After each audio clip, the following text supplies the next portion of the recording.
جب رسول اللہ صلی اللہ علیہ وسلم طائف سے واپس تشریف لا رہے تھے تو نخلہ کے مقام پر پڑاؤ ڈالا اور وہاں فجر کی نماز میں قرآن کی تلاوت شروع کی۔ اس دوران وہاں سے جنات کی ایک جماعت گزر رہی تھی، جس نے جو ہی تلاوت سنی تو رک گئی اور غور کے ساتھ تلاوت سننے لگے۔ اس وقت رسول اللہ صلی اللہ علیہ وسلم کو معلوم نہیں تھا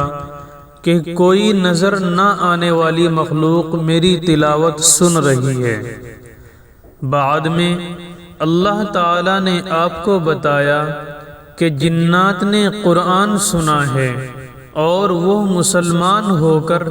دین کے داعی بن کر اپنی قوم کے پاس گئے ہیں اور قوم کو دعوت دیتے ہوئے کہا ہے کہ انا سمعنا قرآنا عجبا، عجیب قرآن سنا ہے ہم نے۔ اس جملے میں عجب کا لفظ عربی گرامر کے اعتبار سے مصدر ہے اور مصدر میں مبالغہ ہوتا ہے، یعنی ہم نے ایک ایسا کلام سنا جو پڑھا جا رہا تھا اور وہ اپنی بلاغت کے اعتبار سے بے مثل، مضامین کے اعتبار سے بلند پایا، استدلال کے اعتبار سے مضبوط، ہدایت کے اعتبار سے بلا شک اور یقین و ایمان کے اعتبار سے بغیر کسی کجی کے ہے۔ ہم نے آج تک ایسا کلام نہیں سنا جو سنتے ہی عمل پر مجبور کر دے۔ ہم تھوڑا سا حصہ سن کر ایمان لے آئے ہیں، تم بھی ایمان لے آؤ اے ہماری قوم۔ ہمارے لیے سوچنے کا مقام ہے کہ جنات نے تو کچھ قرآن سن کر اس کو عجب کہا اور شرک ترک کر کے روحانی اعتبار سے اپنے رب تک پہنچ گئے۔ ہم سال ہا سال سے پورا قرآن پڑھتے اور سنتے ہیں، پڑھاتے اور سکھاتے ہیں، لیکن کبھی یہ نہیں کہا کہ آج ہمیں قرآن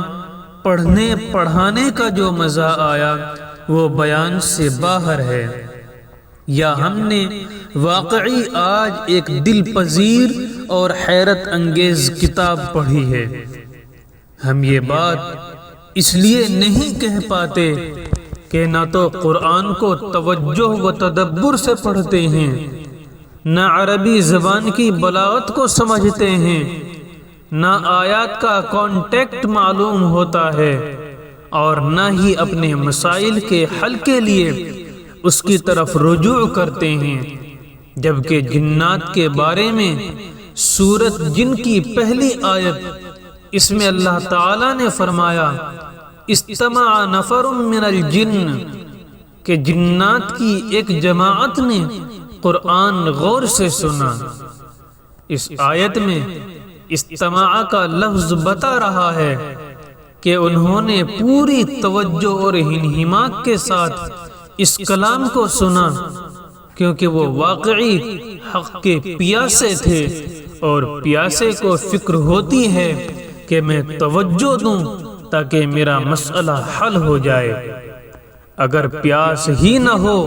تو انسان سستی اور بے توجہی کا شکار ہو جاتا ہے، جس کی وجہ سے علم و عمل کے بڑے حصے سے محروم رہتا ہے۔ جب بھی قرآن کھولیں تو اللہ کو اپنی پیاس دکھائیں، ہدایت کی پیاس، علم کی پیاس، خیر کے کاموں میں آگے بڑھنے کی پیاس، تقوی اور اخلاص کی پیاس، برائیوں کو چھوڑنے اور نیکی کو اختیار کرنے کی پیاس، زندگی سے کجی نکالنے اور راہ راست پر آنے کی پیاس، محسن اور مفلح لوگوں میں سے بننے کی پیاس، طہارت و توبہ کی پیاس، اس طرح کی ساری پیاسوں کو جمع کریں، قرآن کھولیں اور اللہ سے مانگتے ہوئے قرآن پڑھیں۔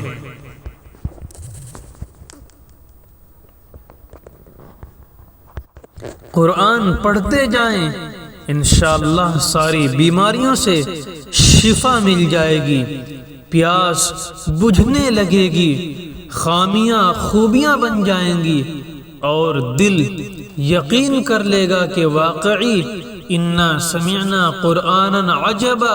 یہدی الی الرشد فآمنا بہ ولن نشرک بربنا احدا، کہ ہم نے ایک عجیب قرآن سنا ہے جو راہ راست کی طرف رہنمائی کرتا ہے، اس لیے ہم اس پر ایمان لے آئے ہیں اور اب اپنے رب کے ساتھ کسی کو ہرگز شریک نہیں مانیں گے۔